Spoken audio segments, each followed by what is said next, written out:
আপনারা যারা যুবসাথী প্রকল্প বা ভূমিহীন প্রকল্প অ্যাপ্লাই করেছিলেন, তাদের অ্যাকাউন্টে যদি ডিবিটি লিঙ্ক বা আধার সেটিং করা না থাকে, তাহলে কিন্তু টাকা ঢুকবে না। তো আপনারা যে অ্যাকাউন্টটি দিয়েছিলেন তাতে ডিবিটি লিঙ্ক করা আছে কিনা বা করা না থাকলে কিভাবে ডিবিটি লিঙ্ক করতে হবে, সেই প্রসেসটি আমি দেখিয়ে দিচ্ছি। আপনারা চেক করে নিন যে আপনারা যে অ্যাকাউন্টটি দিয়েছিলেন তাতে ডিবিটি লিঙ্ক বা আধার সেটিং করা আছে কিনা।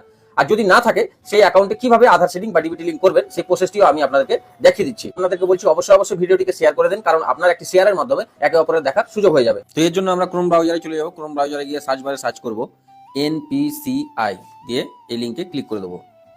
দিয়ে উপরে যে লিঙ্কটি আছে এনপিসিআই, এই লিঙ্কে আমরা ক্লিক করব। এই লিঙ্কে ক্লিক করার পরে এরকম একটা ইন্টারফেস আসবে। এখানে বাম দিকে 3 লাইন আছে, এই 3 লাইনে ক্লিক করব। 3 লাইনে ক্লিক করার পরে এখানে কাস্টমার বলে একটি অপশন আছে, সেই কাস্টমার বলে অপশনে ক্লিক করব।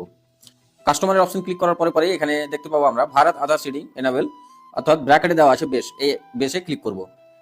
তারপরে এইরকম একটা ইন্টারফেস আসবে, যেখানে আমরা 3 নম্বর অপশনটি সিলেক্ট করব, আধার ম্যাপ স্ট্যাটাস। এই আধার ম্যাপ স্ট্যাটাসে ক্লিক করব। তারপরে এখানে আধার নাম্বার চাইছে, এখানে আধার নাম্বার দিয়ে ক্যাপচা দিয়ে আমরা স্ট্যাটাস চেক স্ট্যাটাসে ক্লিক করলেই আমরা দেখতে পাবো যে আমার আধার কার্ডটি কোন ব্যাংকের সাথে ডিবিটি লিঙ্ক বা আধার সেটিং করা আছে। তো আমার রেজিস্টার মোবাইল নাম্বারে ওটিপি চলে গেল, এখানে ওটিপি দিয়ে আমরা কনফার্ম করে দেবো। তো ওটিপি দিয়ে কনফার্ম করে নিলাম। তো দেখতে পাচ্ছেন আমার আধার কার্ডটি স্টেট ব্যাংক অফ ইন্ডিয়ার সাথে ডিবিটি লিঙ্ক করা আছে। তো এইভাবে আমরা চেক করে নিতে পারবো যে আমার যে ব্যাংকটি আমি দিয়েছি সেই ব্যাংকে ডিবিটি লিঙ্ক করা আছে কিনা। তো আমি এখানে স্টেট ব্যাংক দিয়েছিলাম, আমার যে যুবসাথী আমি অ্যাপ্লাই করেছি সেই যুবসাথীতে আমি স্টেট ব্যাংকটি দিয়েছি, অতএব আমার ডিবিটি লিঙ্ক করা আছে, আমার কোনো সমস্যা হবে না। এবার আপনাদের যাদের ডিবিটি লিঙ্ক করা নাই, সেই ডিবিটি লিঙ্কটা কিভাবে করবে আমি সেই প্রসেসটিও দেখিয়ে দিচ্ছি। আমি ব্যাকে চলে যাব। ব্যাকে গিয়ে আবার এখানে 3 লাইনে ক্লিক করব। 3 লাইনে ক্লিক করার পর আবার কাস্টমারে ক্লিক করব। কাস্টমারে ক্লিক করার পর ভারত আধার সিডিং এনাবেল যে ব্র্যাকেটে বেস দেওয়া আছে, এখানে আবার ক্লিক করব। এখানে ক্লিক করার পরেই এরকম একটা ইন্টারফেস আসবে, যেখানে প্রথম লিঙ্কটাই আমরা ক্লিক করব। যেমন এখানে লেখা আছে আধার সিডিং আর ডিসিডিং, এই আধার সিডিং আর ডিসিডিং এ ক্লিক করব। তো এখানে আধার নাম্বার চাইছে, এখানে আধার নাম্বার দিয়ে দেবো।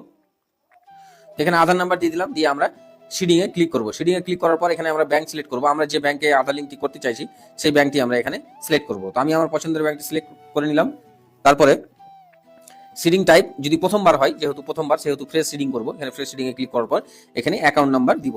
এখানে একবার অ্যাকাউন্ট নাম্বার দেওয়ার পর আবার সেম অ্যাকাউন্ট নাম্বারটা আবার এখানে কনফার্ম করে দেবো। কনফার্ম করার পর এখানে চেক বক্সে ক্লিক করব। চেক বক্সে ক্লিক করার পর এখানে ক্যাপচা দিয়ে সাবমিট করলেই আমার আধারে একটি ওটিপি যাবে। সেই ওটিপিটি সাবমিট করলেই আমাদের ডিবিটি লিঙ্ক বা আধার সেটিং কমপ্লিট হয়ে যাবে। আপনারা এইভাবেই নিজের মোবাইল থেকে চেক করে নিতে পারবেন যে আপনার দেওয়া ব্যাংকে ডিবিটি লিঙ্ক আছে কিনা, বা ডিবিটি লিঙ্ক না থাকলে কিভাবে ডিবিটি লিঙ্ক করবেন।